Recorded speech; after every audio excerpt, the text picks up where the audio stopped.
Iran और Israel के बीच भले ही युद्ध रुक गया हो, लेकिन युद्ध के दौरान अमेरिका ने भी ईरान के कई परमाणु संयंत्रों पर बंकर बस्टर बॉम्ब से हमला किया। इजराइल और अमेरिका समेत दुनिया के विभिन्न देशों को यही लग रहा है कि ईरान परमाणु हथियार बनाने के मामले में फुस हो गया, खत्म हो गया।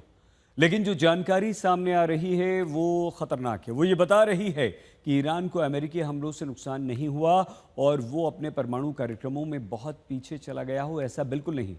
सवाल ये है कि क्या परमाणु बॉम्ब बनाने की बिल्कुल नजदीक पहुंच चुका है ईरान।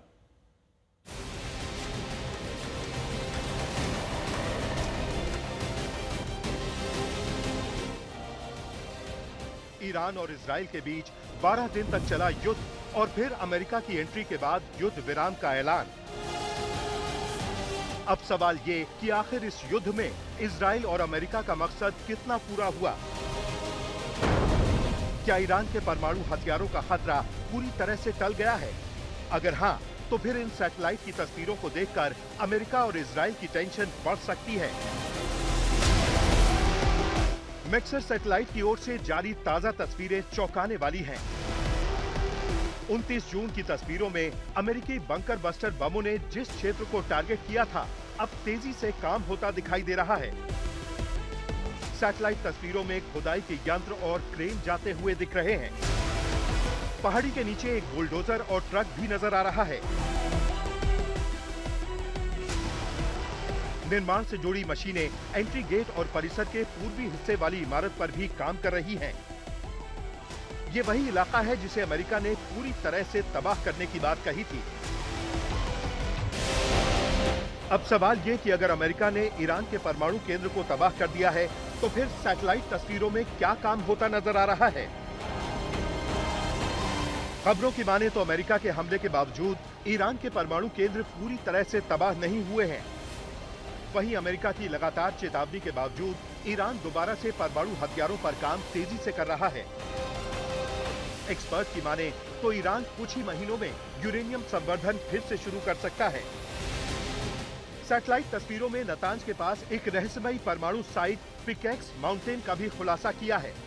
ये साइट सतह से करीब 100 मीटर नीचे बनी हुई है और इतनी मजबूत है कि इसे अमेरिकी बंकर बस्टर बम नष्ट नहीं कर सकते हैं। एक्सपर्ट्स का मानना है कि ईरान ने अपने 400 किलोग्राम संवर्धित यूरेनियम को यहीं छुपाया हुआ हो सकता है। ईरान परमाणु ऊर्जा संगठन के प्रमुख मोहम्मद इस्लामी पहले ही घोषणा कर चुके हैं कि ईरान का परमाणु कार्यक्रम बिना रुकावट के फिर से शुरू होगा। एक तीसरा परमाणु संवर्धन पहले ही सुरक्षित स्थान पर स्थापित हो चुका है, जो जल्द ही सक्रिय हो सकता है।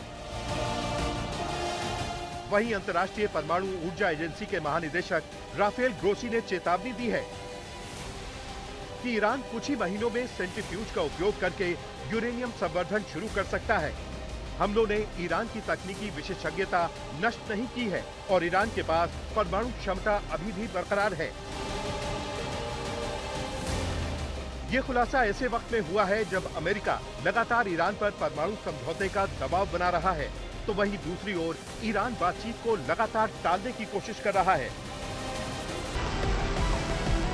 इजराइल और ईरान के बीच युद्ध की वजह ही परमाणु केंद्र थे, लेकिन ईरान की ये तस्वीर बताती है कि तनाव इतनी आसानी से खत्म होने वाला नहीं है। आज तक ब्यूरो।